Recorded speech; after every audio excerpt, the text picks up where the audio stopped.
ज्ञानोबराय ताटीचा दरवाजा उघडतात. ताटीचा दरवाजा उघडला महाराज आणि ज्ञानोबराय एवढ्याशा चिमुरड्या मुक्ताबाईनं ज्ञानोबरायांना जे सांगितलं, जे ऐकलं, ज्ञानोबरायांचं हृदय गर्वाने भरून आलं महाराज. पुन्हा तोच छळ, रोजचं तेच. अरे कोणी आलं बघितलं, अरे तुम्ही संन्यासाची मुलं, आळंदीत जावं. कसं जावं महाराज? आळंदीत नुसता पाय ठेवला तरी सांगायचे, आले तुम्हाला सर्व ग्रामान्य आहे ना, गावात येणं तुम्हाला मान्य नाही, बाहेर थांबा, तुम्ही आतमध्ये यायचं नाही. आणि मग पुन्हा माझे ज्ञानोबराय उदरनिर्वाह करता, पोटा करता भिक्षा मागावी लागायचीच महाराज. आणि मग पुन्हा भिक्षेची जोडी घेऊन माझे ज्ञानोबराय भिक्षा मागण्याकरता जातात. आता ज्ञानोबराय भिक्षा मागण्याकरता जातात आणि जाता जाता हरिपाठाचं उच्चारण करतात. नारायण नामे उच्चारणामाचा तेथे कळी काळाचा रिगणाई, तेथे कळी काळाचा रिगणाई,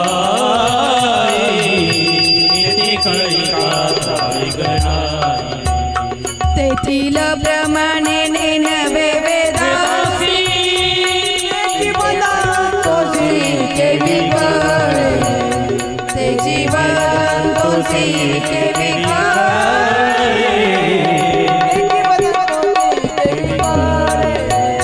ज्ञानदेव फळ नारायण पाठ सर्वत्र वैकुंठ केले, सर्वत्र वैकुंठ केले असे, सर्वत्र वैकुंठ केले असे.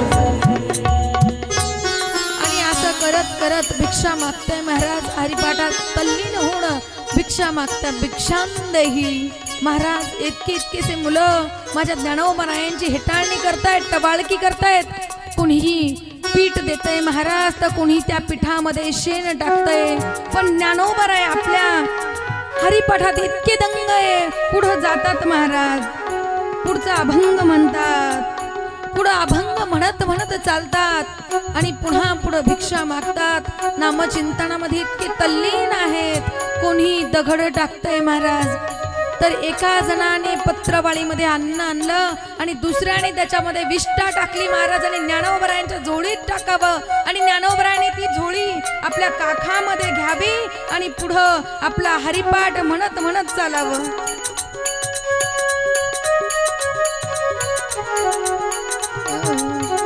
समाधी हरीची समसुखे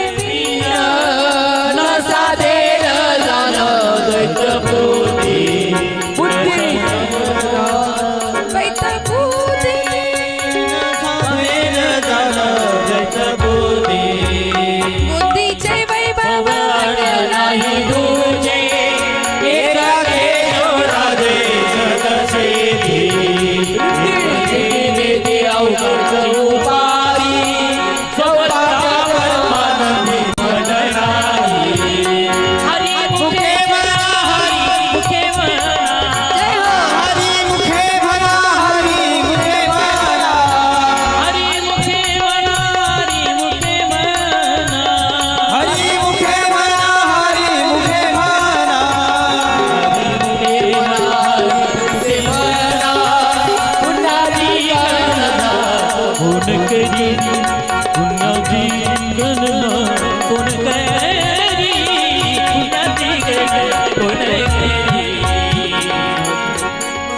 ज्ञानोबराय कुटियापर्यंत पोचतात. आणि आता ती भिक्षेची झोळी माता मुक्ताईच्या हातामध्ये देतात. त्या क्षणी ज्ञानोबराय नामचिंतनामध्ये दंग आहेत, हरिपाठाच्या अभंगामध्ये दंग आहेत. झोपडीमध्ये येतात आणि ती झोळी मुक्ताई साहेबांच्या हातामध्ये दिली. त्या झोळीमधून कुटियामध्ये काही क्षणामध्ये असा दुर्गंध पसरायला लागला. मुक्ताबाईंनी तो दुर्गंध नाकावरती आला, नाक दाबलं महाराज आणि ज्ञानोबराय भानावरती आले. ती झोळी घेतली आणि कचऱ्याच्या ढिगाड्यावरती फेकून आली महाराज आणि आतमध्ये आले महाराज. मुक्ताबाईच्या डोळ्याला अश्रू आहेत, मुक्ताबाई रडतायत. ज्ञानोबरायांना सुचेनाच काय करावं. ज्ञानोबराय पहुडले महाराज आणि निवृत्ती दादा पद्मासन घालून त्या गोपाळ कृष्णाच्या मूर्तीसमोर बसलेले आहेत.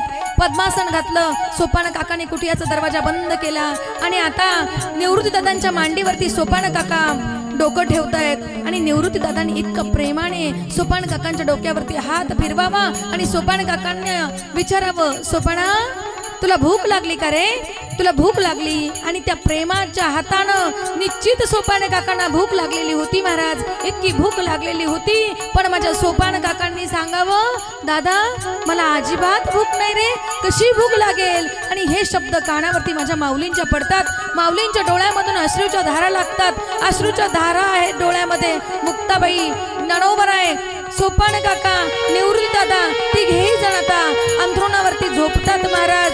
आणि तितक्यामध्ये कुटियाचा दरवाजा वाजतो. कोण आलं म्हणून मुक्ताबाई माझ्या बघायला जातात, कोण आलेलं असणार म्हणून. मग तितक्यामध्ये एक केसरी वस्त्र परिधान केलेली तेजपुंजश्री त्या ठिकाणी येते आणि ते तेजपुंजश्रीच्या हातामध्ये एक पंचपक्वानाचं पत्रवाळ असतं आणि ते पत्रवाळ ते त्या मुक्ताई साहेबांकडे येते. बेटा तुला भूक लागली असेल ना, जा खाऊन घ्या.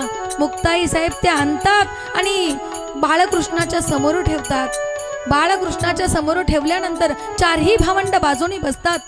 सोपान काकांना फार भूक लागली असते. सोपान काका अन्नपूर्णे सदापूर्णे शंकर प्राणवल्लभे मंत्र होतो आणि सोपान काका अन्नपूर्णेचा घास मुखामध्ये घेतात. इतकं अन्न स्वादिष्ट होतं महाराज. त्या दिवशी साक्षात अन्नपूर्ण माता माझ्या ज्ञानोबरायांच्या द्वारावरती अन्न घेऊन आली होती. कारण आईने जाताना सांगितलं होतं, माझा ज्ञानोबा, माझा सोपाना, माझी मुक्ताबाई, माझा निवृत्ती ज्यावेळेला भुकेले राहील ना त्यावेळेला तू सांभाळून घे. आणि मग ती जगाची माता पार्वती माता अन्नपूर्णेचा वेश घेऊन माझ्या ज्ञानोबरायांच्या दारामध्ये येते आणि अन्न देऊन जाती महाराज. त्या दिवशी पोटभर अन्न ह्या चारही भावंडांनी खाल्लं महाराज. अन्न खाऊन तृप्त झाले आणि म्हणतात, का ग आज इतक्या दिवसामध्ये आज पोटभर अन्न पोटाला मिळालं महाराज.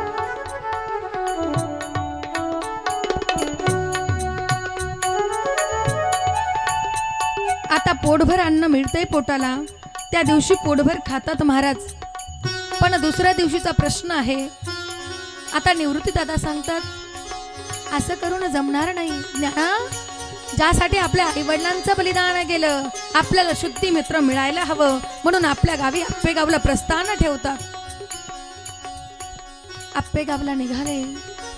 आप्पेगावमध्ये गेले. त्यांचं घर होतं महाराज, आजूळ होतं. घरी गेल्यानंतर गावच्या लोकांना तिथंही त्यांनी तुम्ही संन्यासाची मोरे म्हणून हेटाळणी केली. आप्पेगाववरून डायरेक्ट ते पैठणला गेले. आप्पेगावच्या धर्म मार्तंडांनी त्यांना शुद्धीपत्र देण्यास नकार केला. तुम्हाला शुद्धीपत्र हवं असेल तर तुम्ही पैठणला जावं. आणि म्हणून पैठणला शुद्धीपत्र आणण्याकरता माझे ज्ञानोबराय आणि सोपान काका, मुक्ताई, चिमुकलीशी मुक्ताई महाराज. आणि आता अंतर किती आहेत बघा. जायचं आहे. जाताना रस्त्यामध्ये भूक लागते, जितकी लागेल तितकीच भिक्षा मागावी आणि मग तितकंच खावं आणि पुढं चालावं. चालत चालत आता त्या पैठण क्षेत्री पोहोचले आणि पैठणला त्या ठिकाणं स्नान झालं आणि त्याच ठिकाणावरती एक असा समूह जमावं. स्नान वगैरे करून कुठं थांबावं. त्यांच्या वडिलांचा आजोळ म्हणजे पैठण आहे. आपण मामी आजीच्या घरी जावं म्हणून कौतुकाने हे चारही भावंड मामी आजीच्या घरी निघाले महाराज. आणि मामी आजीच्या घरी गेल्यानंतर इतके गोंडसे चारही बाळ बघितल्यानंतर मामी आजीला इतका प्रेमाचा पाहणा फुटला महाराज. आणि आजींनी असे तिघा चौघांनाही पोटाशी लावले. ज्ञाना, सोपाना, मुक्ता, निवृत्ती, अरे किती फार गोंडसे रे. घडलेला वृत्तांत सांगितला की शुद्धीपत्र मिळण्याकरता, आम्हाला ग्रामान्य हटवण्याकरता आमच्या आई वडिलांनी देहांत प्रायचित्त घेतलं आणि आम्ही शुद्धीपत्र घेण्याकरता पैठणला आलो. पैठणला आलेत महाराज. पण त्या धर्म मार्तंडांना ज्या वेळेला भेटलं, 2-3 दिवसानंतर शुद्धीपत्र भेटणार आहोत. आजी आम्ही कुठं राहावं? कुठं राहावं म्हणजे काय? तुमच्या मामी आजीचं घर आहे ना, ते कशा करता? तेवढ्यात ते बाबा आले. बाबाने आजीवरती डोळे मोठाले केले. आजीने तेही ऐकून घेतलं नाही. आजी सांगती, इतकं मोठा वाडा आहे, हा कशा करता राहतील बाजूला एका खोलीमध्ये. तितक्यात पोरांना आतमध्ये घातलं. मेलं म्हटले ते काय सगळं लावलंय हे? काय केलं ह्या छोट्याशा लेकरांनी? कशाचा विटाळ? यांचा बालकांचा कुठं विटाळ लागतो का? आणि संन्यासाचे पोरं म्हणून हिनवतात ह्या बालकांना. किती गोंडस बाळ आहे. डोक्यावरून हात फिरवला आणि मामी आजींनी त्या बाळांना आतमध्ये ठेवलं. महाराज सांगितलं म्हणे तुम्ही सगळीकडे जा, देवघराकडे फिरू नका, नाहीतर पुन्हा कोणी येईल, तुम्हाला बघेल आणि तुम्हाला घरीच राहून देणार नाही.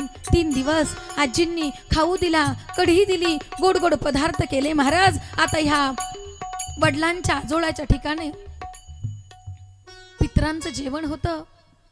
पितरांचं जेवण होतं म्हणून पितरांच्या जेवणाकरता हे मामे बाबा सगळ्यांना सांगून येतात. महाराज सर्वांना आमंत्रण देण्याकरता जातात. पण त्यांना समजतंय का यांच्या घरी हे संन्यासाचे मोरे आलेले आहेत. कृष्णपंत सर्वांना आमंत्रण देतात, पण कुणीही जेवणा करता येत नाही. महाराज मामी आजीने गोड असा स्वयंपाक करतात. वेळ जवळ आली, पात्र सर्व वाढले गेले म्हणून पुन्हा त्या ज्यांना ज्यांना आमंत्रण केलं होतं पित्र जेवण्याकरता, पुन्हा त्या ब्राह्मणांच्या घरी गेले. तरी सुद्धा कोणी येईना. आता काय करावं? मामी आजीने सांगितलं, काही नाही, बरोबर होईल, तुम्ही थोड्या वेळ थांबा, येईल कोणीतरी. आता हे 4ही भावंड आतमध्ये जातात आणि ज्ञानोबाराय निवृत्ती दादांना सांगतात, दादा हे सगळं आपल्यामुळं होतंय. आपल्यामुळे आज आपल्या बाबांच्या घरामध्ये त्यांचे पित्र जेवणार नाही. मला हे अजिबात आवडणार नाही. काहीतरी केलं पाहिजे. महाराज माझ्या संतांनी चमत्कार केले, पण प्रसंगी व्यापक स्वरूपात चमत्कार केले. कुठलाही टानाटोना करण्यासाठी संतांनी चमत्कार कधीच केले नाही. ज्ञानोबारायांनी निवृत्ती दादांना सांगितलं आणि निवृत्ती दादांना समजलं की ज्ञानाला काय सांगायचं आहे. म्हणून सांगितलं, आजी तुम्ही जेवणाची तयारी ठेवा फक्त. आणि ज्यांच्या घरी आमंत्रण दिलं होतं ना महाराज, सगळे पूर्वजच बोलून घेतले. कुठं? जेवण्याकरता, पित्र जेवण्याकरता. पण टवाळखोर आले महाराज बघण्याकरता, कोणाला जेवू घालताय म्हणून आले आणि बघितलं. बघितल्यानंतर तर काय, अहो हे सगळे तर पूर्वजच इथं जेवण्याकरता बोलवलेत. म्हणून आता त्यांचा भाव बदलला होता. पण सगळे काही सारखे नसतात, काही टवाळखोर नक्कीच असतात. वेळ निश्चित झाली आणि आता पैठणमध्ये शुद्धीपत्राची ती वेळ जवळ आली. सर्व धर्म मार्तंड एका ठिकाणी जमले आणि जमल्यानंतर चर्चा सुरू झाली. महाराज मानवाच्या कल्याणाकरता काय होऊ शकतं, आणि त्यांनी 3 दिवसाची वेळ मागितली होती. आम्ही सर्व ग्रंथ शोधतो आणि कुठं याचं काय प्रायचित्त ते बघतो आणि तुम्हाला आम्ही शुद्धीपत्र देतो. धर्म मार्तंडांनी धर्माधिकाऱ्यांनी बघितलं, ज्ञानोबरायांना सांगितलं की आम्ही सगळे काही ग्रंथ शोधले, कुठंच याचं उत्तर मिळालं नाही. माझे माऊली उठले आणि त्या धर्म मार्तंडांमध्ये बोलायला लागले, मग जर याचं उत्तर मिळालं नाही तर माझ्या आई आणि ताचं बलिदान व्यर्थ गेलं का? ज्या वेळेला असं म्हणतात, आई वडिलांचं बलिदान कसं व्यर्थ जाऊन द्यायचं. आणि मग त्या पैठणच्या धर्म मार्तंडांनी ज्ञानोबरायांचं जे बोलणं ऐकायला सुरुवात केली. ज्ञानोबराय जे बोलले महाराज, आणि त्या धर्म मार्तंडांनी कौतुक केलं आणि माझ्या ज्ञानोबरायांना शुद्धीपत्र दिलं. महाराज आता सगळं होतंय महाराज चांगलं, पण तरी सुद्धा काही जणांना मान्य नाही. काही जण त्याच्यावरती विश्वास ठेवायला तयार नाही. महाराज आता पुन्हा स्नाना करता येतात आणि ज्यावेळेला स्नान करून पुन्हा आजीच्या घरी जायला निघतात, त्यावेळेला रस्त्यामध्ये समजतं त्यांना का हेच ते 4 संन्यासाची मुले आहेत. अनेक टवाळखोर चाललेले असतात. आणि ज्ञानोबरायांना सांगतात, काय रे, कोण तू? आम्ही विठ्ठलपंत आणि रुक्मिणी यांचे पुत्र आहोत. मी ज्ञाना, हे माझे दादा आहेत निवृत्ती, हे सोपान काका, ही मुक्ताबाई. ओळख करून दिली. सर्वजण असे गोल घालून रिंगण करून समोर त्या चारही भावंडांना बघताय. तितक्यात एक जण रेडा घेऊन आला. महाराज रेडा घेऊन आला. म्हणे तुझं नाव काय? म्हणे तुझं नाव ज्ञानेश्वर ना? म्हणे हो. त्या रेड्याच्या मालकाला थांबवलं आणि त्याला विचारलं, अरे तुझ्या रेड्याचं नाव काय? सांगितलं की ज्ञानेश्वर. अरे तू ज्ञाना आणि हा रेडाही ज्ञाना, तर तो वेद बोलेल का? ऐका ना महाराज, ज्ञानोबरायांनी सांगितलं त्याचा आणि माझा आत्मा एकच आहे, तो निश्चित वेद बोलेल. म्हणे हो का? महाराज ज्या वेळेला आत्मा एक सांगितला त्या वेळेला त्या रेड्याच्या अंगावरती चापकाने वार करायला लागले. रेड्याच्या अंगावरती वार झाल्यानंतर इकडं ज्ञानोबराय आई आ करायचे. मार त्या रेड्याला बसत होता आणि वळ माझ्या ज्ञानोबरायांना वठत होते. महाराज बघा, संतांची ताकद मी बोलून गेले. संत महात्मे चमत्कार करतात पण प्रसंगी व्यापक स्वरूपात. जोपर्यंत चमत्कार करत नाही तोपर्यंत हा समाज नमस्कार करत नाही महाराज. आणि मग मुक्ताबाई सांगतात, अहो थांबा, मारू नका. त्याचे वळ माझ्या दादाच्या अंगावर वटताय. तरी सुद्धा आता ते कर्मकांडी लोक ऐकत नाही महाराज. हे जाणकार होते तरी सुद्धा ऐकून घेत नाही. काय करावं?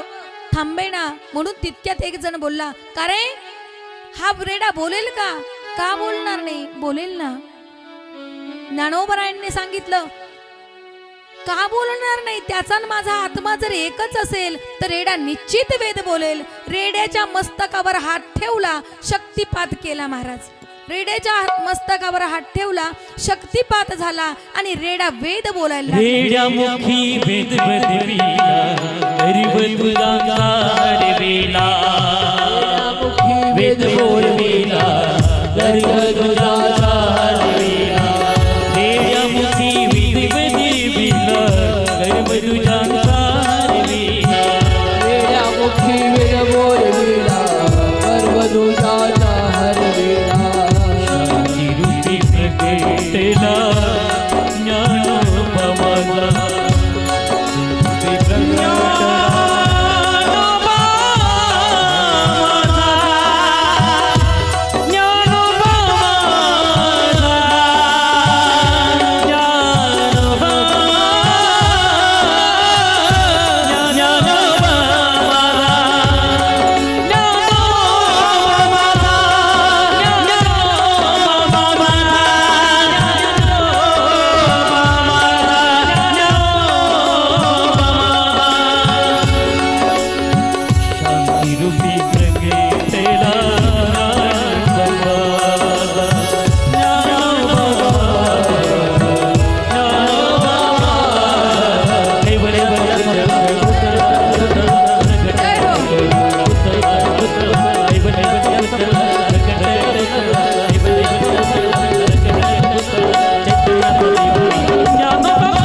महाराज की. आणि रेड्याच्या मस्तकावर हात ठेवला आणि रेड वेद बोलायला लागला. ओ अग्निमिळे पुरोहितम. रेडा जोर जोरात बोलायला लागला महाराज. रेड्याच्या मालकाने माझ्या ज्ञानोबरायांच्या चरणावरती मस्तक ठेवावं आणि ज्ञानोबराने त्याच्या फाटीवरती हात ठेवावा. आणि आता जिकडं तिकडं जय जयकार व्हायला लागला. ज्ञानोबराय महाराज की, ज्ञानोबराय महाराज की, ज्ञानोबराय महाराज. आता माझ्या ज्ञानोबरायांची कीर्ती जिकडे तिकडे पसरती. पंढरपूरमध्ये पसरती कीर्ती, पैठणमध्ये कीर्ती पसरती, आजोळच्या त्या ठिकाणी पसरती. आणि आता मामी आजी सुद्धा म्हणते, बघा माझा तो ज्ञान आहे ना, किती गुणवान आहे माझा बाळ महाराज. हे शुद्धीपत्र मिळालं आणि चारही भावंड आनंदित झाले आणि प्रसन्नतेने हे चारही भावंड आपल्या आप्पेगावकडे प्रस्थान करतात महाराज. आप्पेगावकडे प्रस्थान करतात आणि आप्पेगावकडे प्रस्थान करत असताना त्या रेड्याच्या मालकाने आता रेडा मात्र ज्ञानोबरायांकडे देऊन टाकला. अनेक असे चमत्कार होतात महाराज, पण ठराविक गोष्टींना स्पर्श करून पुढे जायचं आहे. चालता चालता एका ठिकाणी फार वेळ होते हो.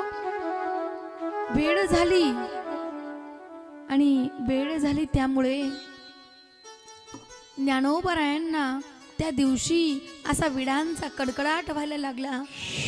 वारा असा वाराचे धुळीचे लोट उठायला लागले महाराज. त्या दिवशी थांबायचं कुठं, व्यवस्थाच लागणार म्हणून कुठे थांबावं, निवाऱ्याची व्यवस्था लागणार, थांबायचं कुठं आहे. धोधो धोधो धोधो पाऊस सुरू आहे. जणू काही त्या मेघाला सुद्धा आनंद व्हावा असं जिकडे तिकडे पावसाचं धुळीचे लोट उठत आहे. आता निवाऱ्याची व्यवस्था नाही आणि निवाऱ्याची व्यवस्था नाही म्हणून बाजूलाच अशी एक मस्जिद होती महाराज. त्या मस्जिदीमध्ये ज्ञानोबरायांनी जावं. ज्ञानोबराय त्या मस्जिदीमध्ये गेले. निवाऱ्यासाठी ज्ञानोबराय मस्जिदीमध्ये गेले आणि त्यामध्ये एक मौलाना होते. त्यांनी सांगितलं, ओ तुम्ही कसे काय ह्या मस्जिदीमध्ये आल्यात, तुम्हाला इथं यायचं नाही. ज्ञानोबरायांनी सांगितलं, का? अहो म्हटले ही मस्जिद मा आमची म्हणे. काय सांगितलं त्यांनी? ही मस्जिद मा आमची.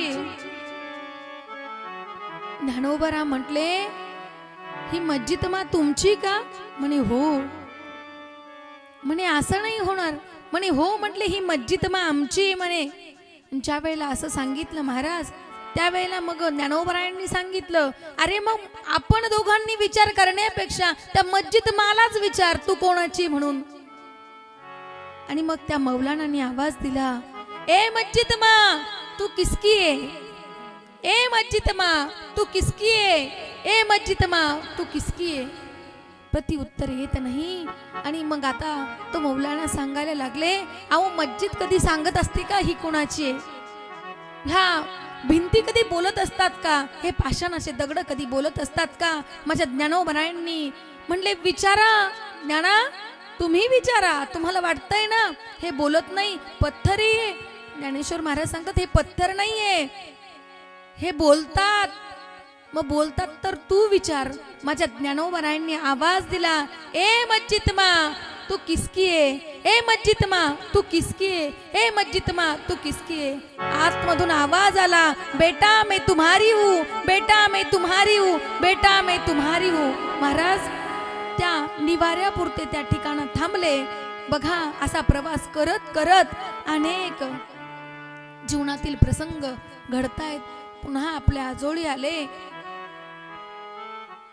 बराच प्रवास होतो महाराज आणि तो रेडा मरण पावतो आणि मग तो मृत्यूमुखी पडलेला रेडा, त्याला आळेफाटा या ठिकाणं त्याची समाधी आहे. तुम्ही गेला असाल कधी आळेफाटा या ठिकाणी त्या रेड्याची समाधी असते महाराज. बाकीचे जे प्रसंग आहेत ते आपल्याला झाकी स्वरूपात बघायचे, म्हणून एक छोटंसं नामचिंतन होईल आणि त्यानंतर झाकी स्वरूपात बघूया. श्रीराम जय राम जय जय राम. श्रीराम जय राम जय जय राम. ताळी वाजवा. हरी बोल.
संतांचं जे चरित्र आहे हे दुःख मूळ आहे.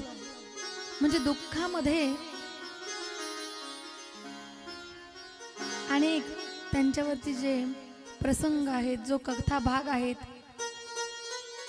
त्यांचं जर दुःख बघितलं तर आपलं दुःख त्यांच्या पुढे काहीच नाही महाराज. जर असा विचार केला तर ज्या संतांनी झोळीमध्ये भिक्षा मागितल्यानंतर शेण टाकावं, कधी भिक्षा मिळते कधी न मिळावी, असं जीवन ज्या संतांनी व्यतीत केलंय, आणि आपलं काय दुःख आहे महाराज, आपलं सगळं